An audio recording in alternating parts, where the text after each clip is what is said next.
Hello everyone, I am सुगम। Welcome back. तो कैसे हो आप सब? आई होप आप सब अच्छे होंगे।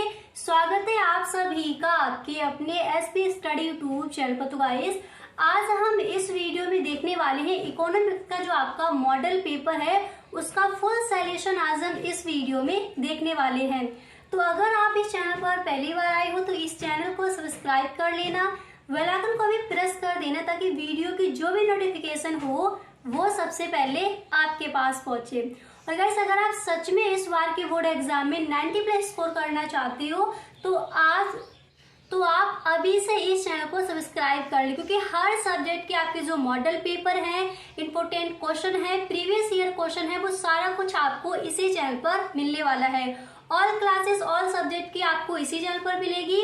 तो गाइस, अगर आपको ये वीडियो पसंद आए तो इसको आप एक लाइक जरूर कर दें, और वीडियो अगर आपको अच्छा लगा करे तो एक बार दोस्तों भी वीडियो को शेयर जरूर किया करें। ओके, तो आज हम देखेंगे इकोनॉमिक्स का जो आपका मॉडल पेपर है उसका फुल सॉल्यूशन। इसके बाद जो आपका सब्जेक्ट हिंदी है उसके जो भी मॉडल पेपर है, 3 मॉडल पेपर है, तीनों मॉडल पेपर के फुल सॉल्यूशन आपको मिलने वाला है। तो आप इस चैनल को सब्सक्राइब कर ले। Okay, so without any let's begin.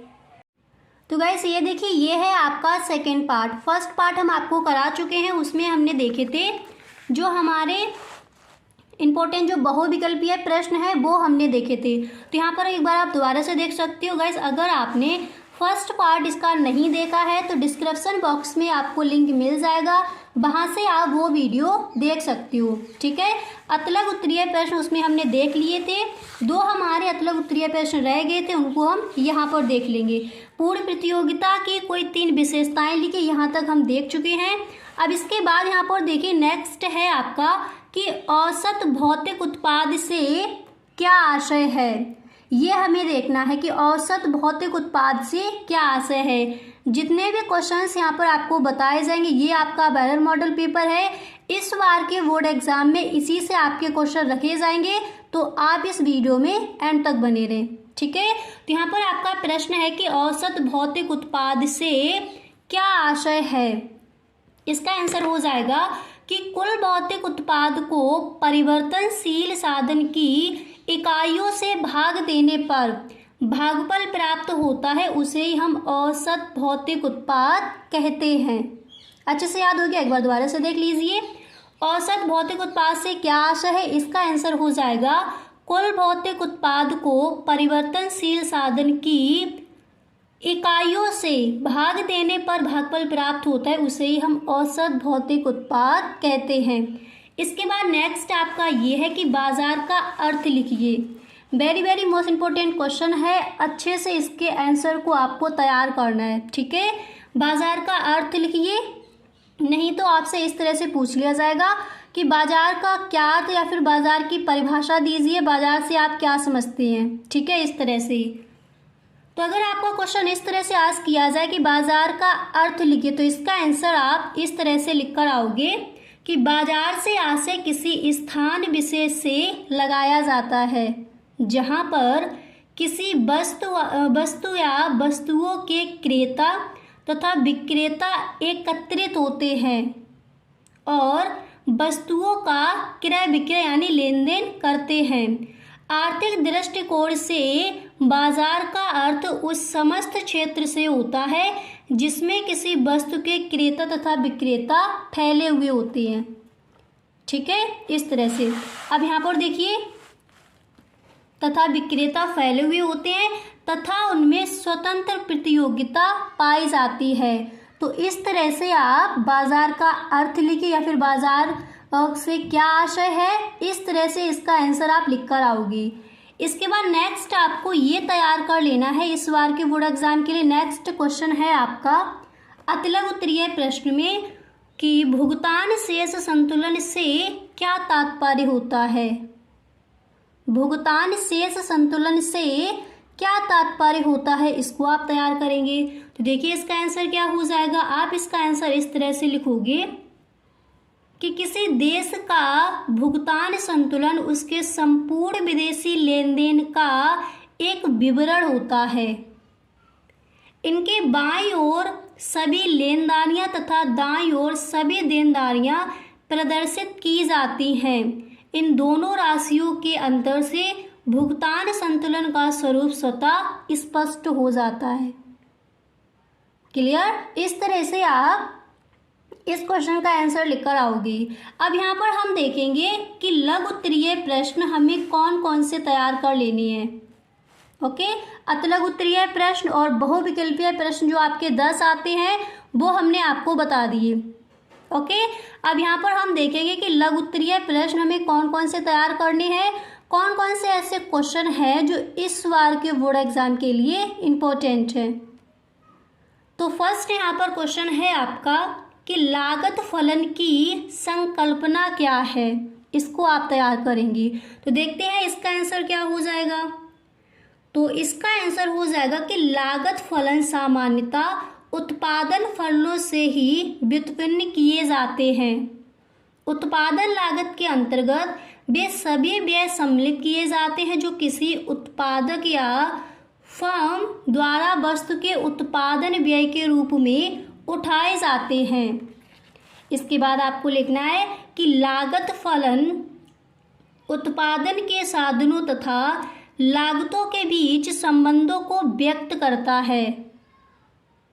फिर आप लिखोगे कि अल्पकाल तथा दीर्घकाल दोनों में लागत फलन अनेक तत्वों पर निर्भर करते हैं, अर्थात दोनों ही समयावधियों में लागत फलन अनेक तत्वों पर निर्भर करते हैं। इसके बाद यहाँ पर आपको लिखना है अर्थात दोनों ही दीर्घकालीन लागत फलनों को निम्नलिखित प्रकार व्यक्त किया जा सकता है। ओके, क्या लिखोगे आप? अर्थात दोनों ही दीर्घकालीन लागत फलनों को निम्नलिखित प्रकार से व्यक्त किया जा सकता है। फिर आपको इस तरह से लिखना, पहले आपको फर्स्ट पॉइंट डालना, फिर आप लिखोगे कि अल्पकालीन लागत फलन अर्थात C बराबर F QTPE। फिर इसके बाद आप लिखोगे कि दीर्घकालीन लागत फलन अर्थात C बराबर Q T P, फिर आपको लिखना है PK। ओके, इसके बाद यहाँ पर आप दर्शा दो कि यहाँ C बराबर क्या है? कुल लागत है। Q बराबर क्या है? कुल उत्पाद। T बराबर क्या है? प्रविधि या फिर तकनीकी। PF बराबर क्या है? साधन की। के क्या है? स्थिर लागत। इस तरह से यहाँ पर आपको दर्शा के बता देना है। ठीक है, तो आई होप आपको समझ आ गया होगा कि लागत फलन की संकल्पना क्या है। इसका आंसर आप किस तरह से लिख कर आओगे। गाइस, अगर आपको ये वीडियो पसंद आ रहा है तो आप इस वीडियो को एक लाइक जरूर कर दें, और यदि आप इस चैनल पर पहली बार आए हो तो चैनल को सब्सक्राइब करना बिल्कुल भी ना भूलें। ओके, बेल आइकन को भी प्रेस कर देना ताकि वीडियो की जो भी नोटिफिकेशन हो वो सबसे पहले आपके पास पहुंचे। अब इसके बाद यहाँ पर नेक्स्ट देखिए, अगला प्रश्न आपको ये तैयार कर लेना है। नेक्स्ट है आपका कि केंद्रीय बैंक को अंतिम ऋणदाता क्यों कहा जाता है। कई बार ये क्वेश्चन आपका आस्क किया गया है बोर्ड एग्जाम में। केंद्रीय बैंक को अंतिम ऋणदाता क्यों कहा जाता है। तो देखिए इसका आंसर क्या हो जाएगा। तो इसका आंसर होगा कि देश के अन्य बैंकों जैसे व्यावसायिक बैंक तथा विकास बैंक के लिए केंद्रीय बैंक अर्थात रिजर्व बैंक ऑफ इंडिया अंतिम ऋणदाता के रूप में कार्य करता है। इसके बाद आपको लिखना है कि व्यावसायिक बैंक यदि अपने संसाधनों से पूंजी नहीं जुटा पाते हैं तब वह केंद्रीय बैंक से ऋण की मांग करते हैं और केंद्रीय बैंक उचित प्रतिभूतियों के आधार पर उसे ऋण प्रदान करता है। इस प्रकार आपको लिखना है यहाँ पर, इस प्रकार बैंक अंतिम ऋणदाता के रूप में देश की बैंकिंग व्यवस्था पर नियंत्रण स्थापित करता है। तो केंद्रीय बैंक को अंतिम ऋणदाता क्यों कहा जाता है, आई होप आपको समझ आ गया होगा। अब इसके बाद अगला प्रश्न है आपका, ये आपको तैयार करना है कि मांग की लोच को निर्धारित करने वाले कारकों को लिखिए। मांग की लोच को निर्धारित करने वाले कारक बताने हैं आपको। तो इसका आंसर आप इस तरह से लिखोगे कि मांग की लोच को निर्धारित करने वाले मुख्य कारक निम्नलिखित है। फर्स्ट पॉइंट डालकर आप लिखोगे कि वस्तु की प्रकृति। फिर इसमें आपको लिखना है सामान्यतः अनिवार्य आवश्यकताओं की पूर्ति करने वाली वस्तुओं की मांग बेलोचदार होती है, क्योंकि इन आवश्यकताओं को अधिक समय तक असंतुष्ट नहीं रखा जा सकता।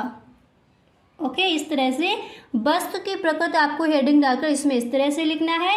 एंड इसके बाद नेक्स्ट आपको लिखना है वस्तु की कीमत। यहाँ पर आपके कारक पूछे गए हैं कि मांग की लोच को निर्धारित करने वाले कारकों को बताइए। ठीक है, तो फर्स्ट आपने क्या लिखा, वस्तु की प्रकृति पर उसके बारे में लिखा।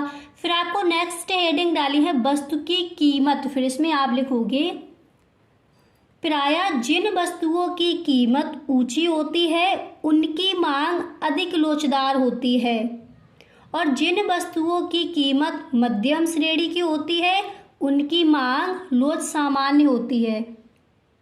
क्लियर, इस तरह से आपको लिखना है।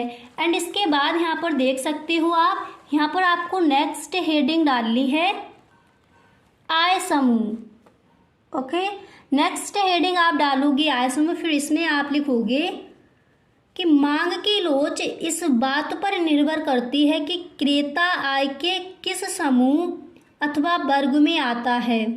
प्रायः समृद्ध वर्ग के लिए वस्तु की मांग बेलोचदार होती है। फिर आप लिखोगे जबकि निर्धन वर्ग के लिए वस्तुओं की मांग अधिक लोचदार होती है, क्योंकि मूल्य में होने वाला थोड़ा सा परिवर्तन भी निर्धन वर्ग के लिए अत्यंत महत्वपूर्ण होता है। ओके, इस तरह से आप लिखोगे। यहाँ तक समझ आ गया।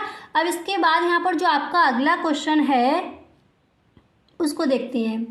तो नेक्स्ट है आपका कि पूर्ति का नियम क्या है, समझाइए। पूर्ति का नियम क्या है, समझाइए। इसको देखिए, तो आपको यहाँ पर हेडिंग डाली है पूर्ति का नियम अर्थ एवं परिभाषा।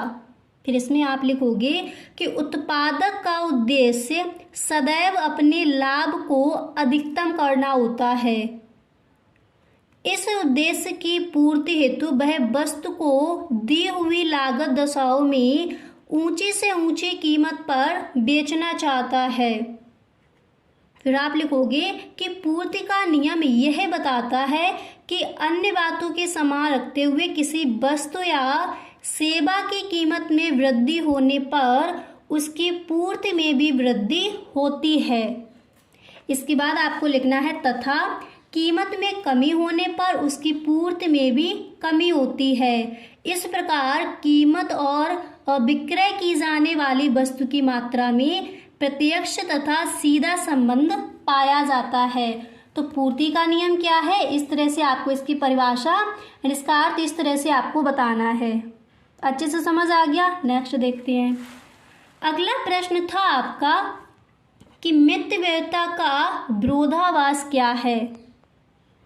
मितव्ययिता का विरोधाभास क्या है, इसको समझिए। तो इसका आंसर हो जाएगा कि एक परिवार के संबंध में जो बात सही है वह संपूर्ण अर्थव्यवस्था के संबंध में सही हो, यह आवश्यक नहीं है। एक परिवार में आय उसके व्यय से अधिक होनी चाहिए, अर्थात उसे बचत करनी चाहिए। किंतु यदि अर्थव्यवस्था में सभी लोग अपनी आय से बचत के अनुपात को बढ़ा दें तो अर्थव्यवस्था में बचत के कुल मूल्य में वृद्धि नहीं होगी, क्योंकि बचत के अधिक हो जाने पर आय का स्तर कम हो जाएगा और इसके फलस्वरूप बचत का स्तर भी गिर जाएगा और अर्थव्यवस्था की कुल बचत में कमी हो जाएगी।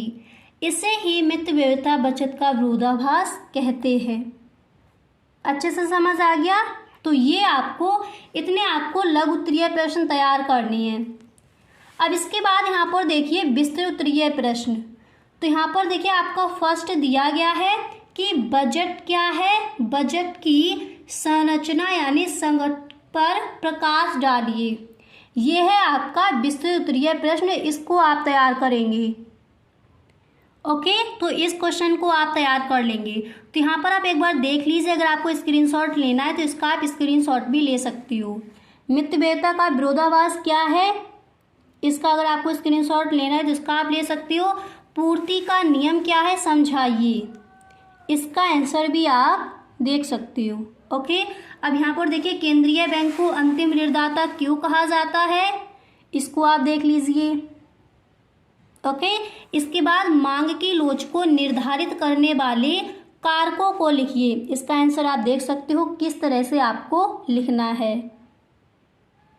क्लियर। अब यहाँ पर आप देख लीजिए,